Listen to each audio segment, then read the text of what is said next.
alunos, olá alunas, professores, professoras, chegamos! Firmes, contentes e cheios de música, Laércio. Cheio de música. A Seguindo série aquela musical. série que propomos aí, e um tema fantástico hoje que esteve presente em dezenas e dezenas de vestibulares nos últimos anos. O Enem sempre cobrou isso, Sim. mas nunca virou redação. Ainda não. Nunca virou redação. Ainda não. E é um conflito que o nosso país vive, ainda mais depois de uma declaração da nossa ministra ligada à agricultura. Já comento sobre isso. Mas o nosso tema hoje é latifúndio. O tema é importante por quê? Importantíssimo, Laércio, porque esse tema suscita a você, aluno, aluna, e a você, colega professor, nosso nobre colega professor, uma série de inferências ao passado, à história do Brasil. Então você vai olhar para o passado, vai pensar no presente e vai projetar o futuro. As três nuances são válidas, Laércio, as três Passado, situações. presente e futuro. Perfeito. E ligado a uma temática social. O tempo todo. E buscamos uma música para fazer a provocação. Grande Gerson, coloca para nós lá esse texto aí, essa interpretação. Essa cova em que estás com palmos medida é a conta menor que tiraste em vida. É a conta menor que tiraste em vida. É de bom tamanho, nem largo nem fundo. É a parte que te cabe deste latifúndio. É a parte que te cabe deste latifúndio. Não é cova grande, é cova medida. É a terra que querias ver dividida. É a terra que querias ver dividida. É uma cova grande pra teu pouco de fundo, mas darás mais ancho que estavas no mundo. Mas darás mais ancho que estavas no mundo. É uma cova grande pra teu defunto barco, porém mais que no mundo te sentirás largo. Porém mais que no mundo te sentirás largo.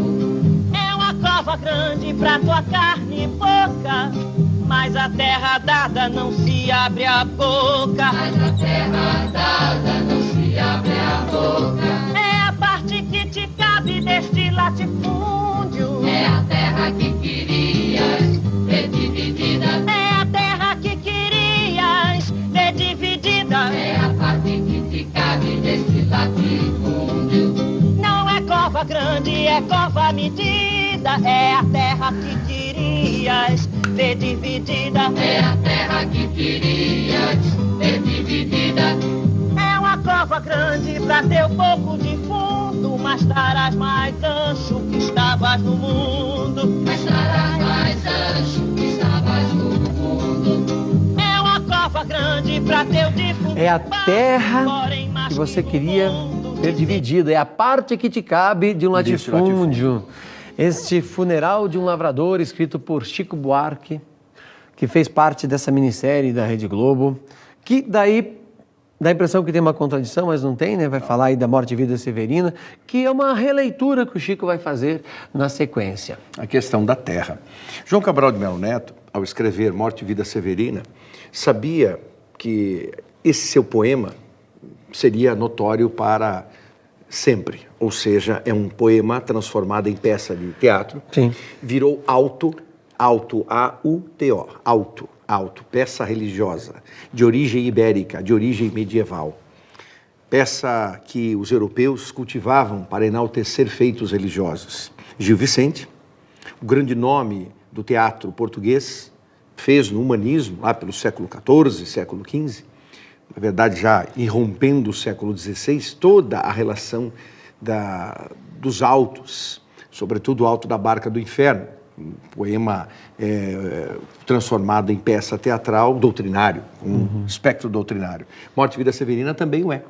Nos seus 18 pedaços, os 6 pedaços finais, Lércio, do 13º ao 18º, contam o nascimento de uma criança, filha do mestre José Carpina, do carpinteiro José, que dialoga com o Severino retirante.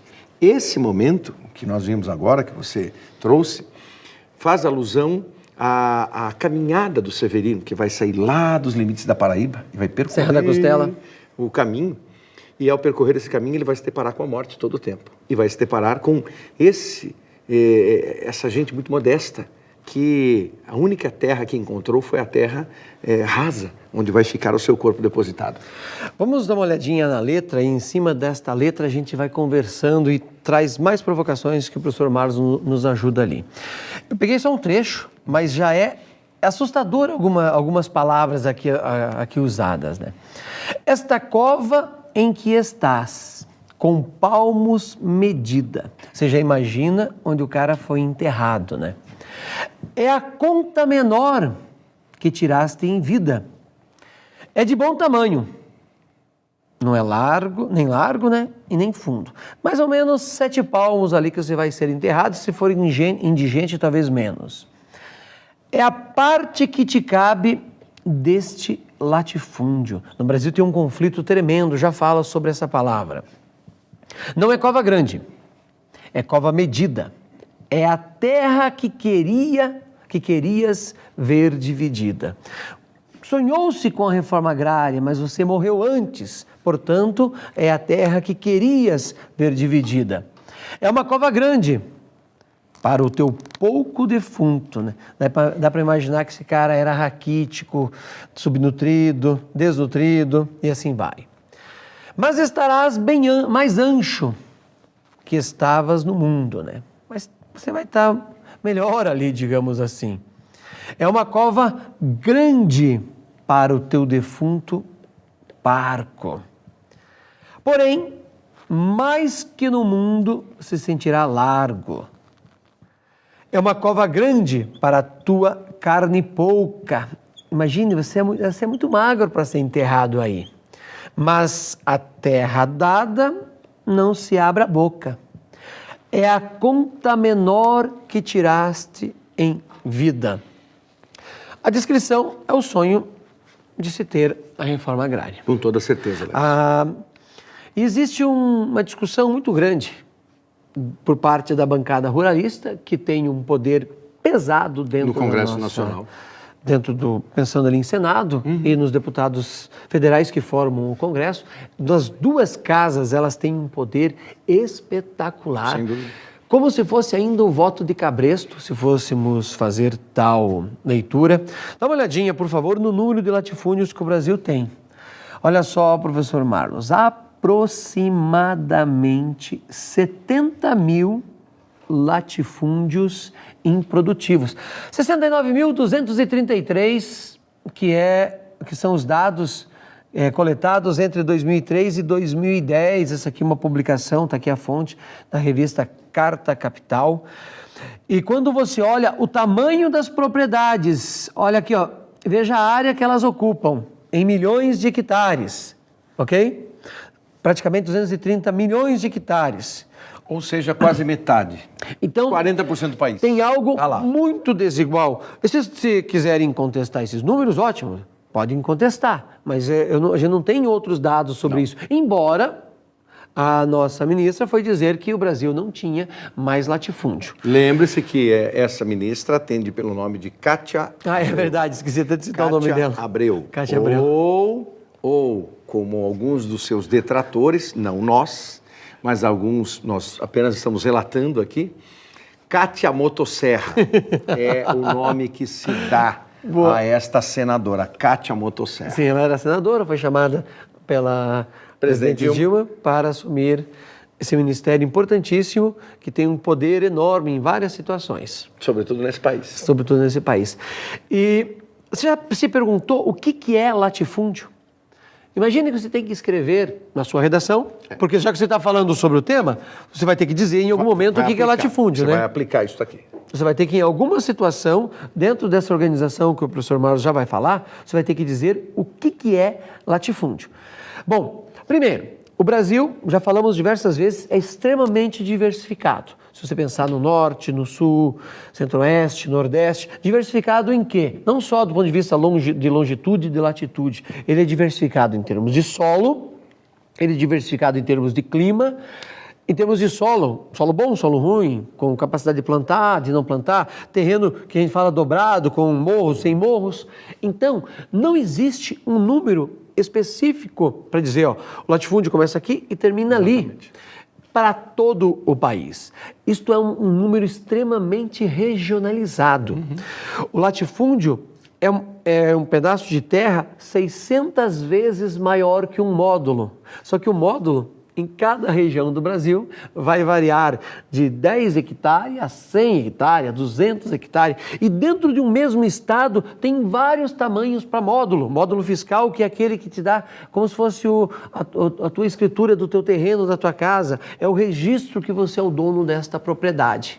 Então, o latifúndio será classificado a partir de 600 vezes do módulo daquela região que você está olhando, que você está estudando. Não pode ser generalizado. Ele é um número que tem que ser adaptado a uma determinada situação.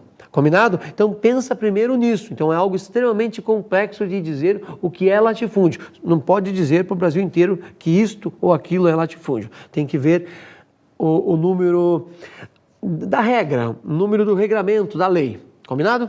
Certíssimo, amigo. Puxando para o texto, né, Laércio? O que é importante aqui? Essa temática é uma temática de grande relevância.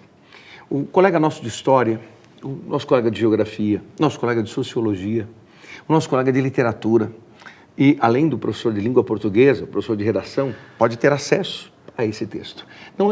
Você não precisa produzir uma obra só para a redação especificamente. Sim. Essa obra cabe, esse texto cabe em sociologia. Em artes, Esse texto imaginou cabe, os alunos com toda produzindo? certeza. É possível, sim. Agora, essa esquematização aqui, ela é útil. Por quê? Porque você trabalha com uma introdução. Essa introdução funciona sempre como um cartão de visitas. É a apresentação que se coloca do texto propriamente dito. E é bom que se mostre isso voltando ao passado. Os proprietários da terra, os índios. Os índios, não se sabe em 1500, aqui neste país, 1500, comecinho, finalzinho do século XV, comecinho do século XVI. Não se sabe ao certo quantos índios havia nesse país. Há vários autores que defendem um universo entre 2,5 milhões a 6 milhões de índios. Não vamos entrar nesse Que é uma escala muito larga. desnecessário, mas milhões, sim, então vamos pluralizar, milhões de índios. Eles eram os donos da terra. Os portugueses, os colonizadores, chegaram aqui e já chegaram dominando e assumindo que a terra era deles.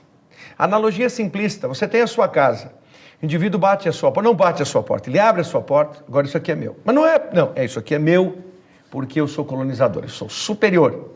Então, fazer esta tomada, a retomada da história, essa tomada de pensamento, de reflexão, vale a pena. E entender o que é posse da terra, o que significa ter a terra. Quando a terra é sua, efetivamente, você é dono completo e absoluto dessa terra, mas quais são as suas responsabilidades com a sua terra se ela é enorme? Aí é que entra o ponto. Você precisa de toda essa terra. Nós sabemos que há proprietários, hoje no Brasil, hoje 2015, que são donos de espaços nos quais cabem cidades inteiras. Países. Países, disse muito bem. Então, eu preciso ter esse país, eu preciso ter essa terra toda que, se eu sair andando, eu não consigo cobri-la em um dia de caminhada, por mais que eu não pare. Será que eu preciso? Aí vem a discussão, não, mas a terra é dele. Mas para quê? O que não é nem de caminhar, tem gente que para conhecer a sua terra vai de avião, vai de helicóptero, o que eu tamanha área. Fazer? Então, a introdução aí, Laércio. Aí vem o desenvolvimento, meu amigo. No desenvolvimento, nós vamos sugerir 2 parágrafos, 1 e 2.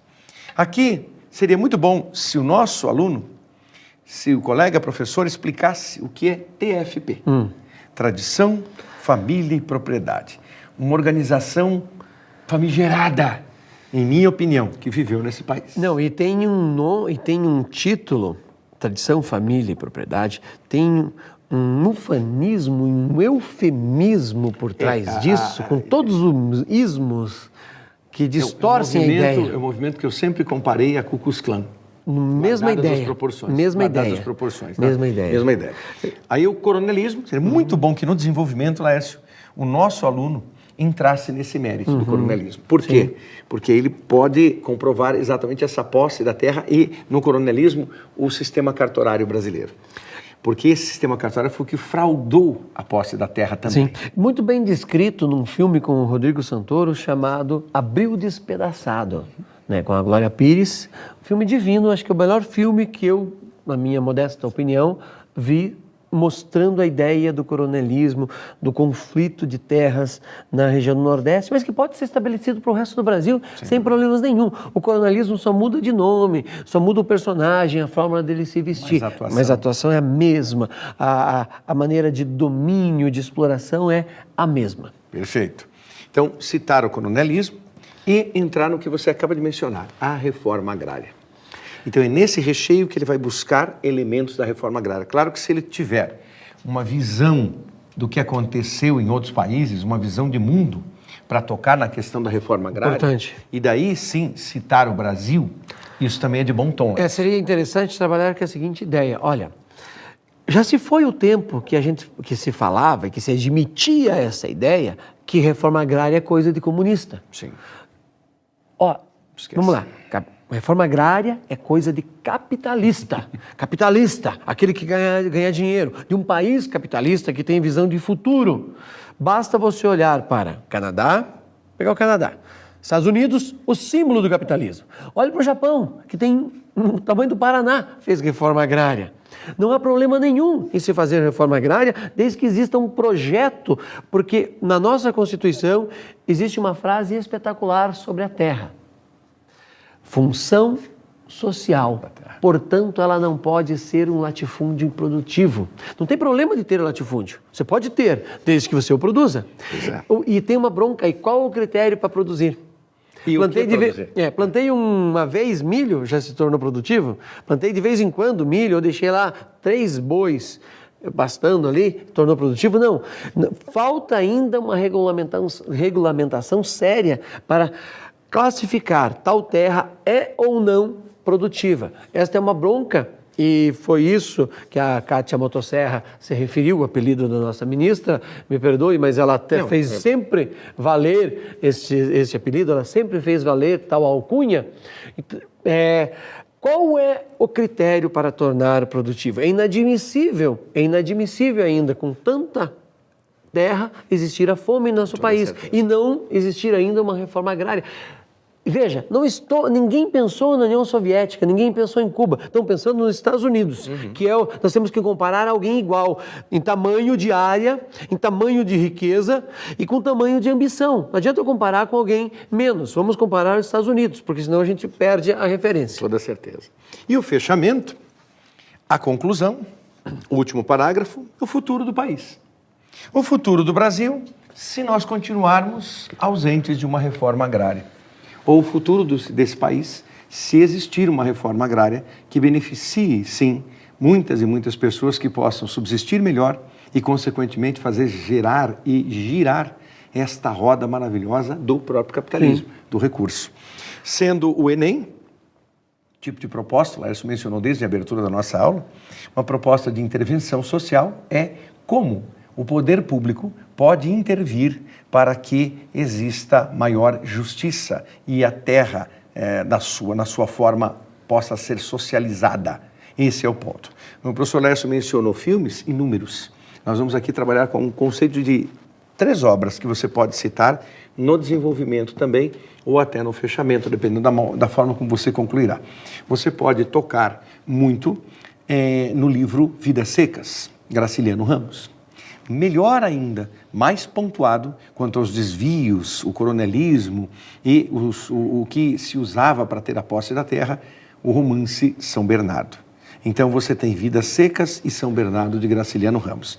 E indo mais longe, você pode simplesmente olhar, por exemplo, o livro O Coronel e o Lobisomem, para brincar com a ironia de Adonias Filho, zombar da ideia de que esses coronéis eram fantoches, zombeteiros e brincavam com a vida. Então, são 3 das inúmeras obras que tocam nesse sentido. O próprio Morte de Vida Severina vai tocar nisso sutilmente, sim. Fechamos a conta aí? Olha, é o que nós entendemos assim, Lércio. Esse texto, ele nos permite uma inserção profunda na história do Brasil. E como o nosso país se subdividiu nessas regiões, nas suas unidades federativas e tudo mais, mas como o nosso país tem uma vocação agrícola. E o nosso país, você sabe muito bem, ele é litorâneo. Então nós temos Mais de um 8.000 descobrimento litorâneo e uma concentração de renda no litoral. E o interior acaba ficando assim desocupado em grandes áreas. E aí também morou a apropriação indevida da terra. Você diz assim, só para nós fecharmos. Você pode tocar na questão dos movimentos dos trabalhadores sem terra, você pode pesquisar algo sobre o MST, mas livre de preconceito, tá? Livre, porque alguns carregam uma dose de preconceito. E a via campesina. Então você pode pesquisar elementos colaborativos dos trabalhadores sem terra, então MST, a sua história, a sua origem, a sua manutenção, os seus ideais, e a via campesina, da mesma maneira também, ideais desses trabalhadores sem terra, desses indivíduos que querem a posse da terra. É claro que poderíamos brincar ainda, só para deixar o último registro, a ironia de Lima Barreto ao escrever Triste Fim de Policarpo Quaresma, quando o Major Quaresma, enlouquecido, ele perde a guerra com as saúvas, Lércio, e lá no meio da obra, né, para o final, antes de ele voltar e depois ter toda a dificuldade que teve, ele resolve, porque ele sabia que a terra dele era muito grande, ele não ia dar conta da terra, o que ele faz? Ele divide a terra. Sim. Ele divide a terra e divide. E a partir disso, e aí seguindo a mesma linha, quer dizer, a gente não para, né? O fio encadeador. Aí nós vamos para o pagador de promessas. Quando o Zé do Burro diz o quê?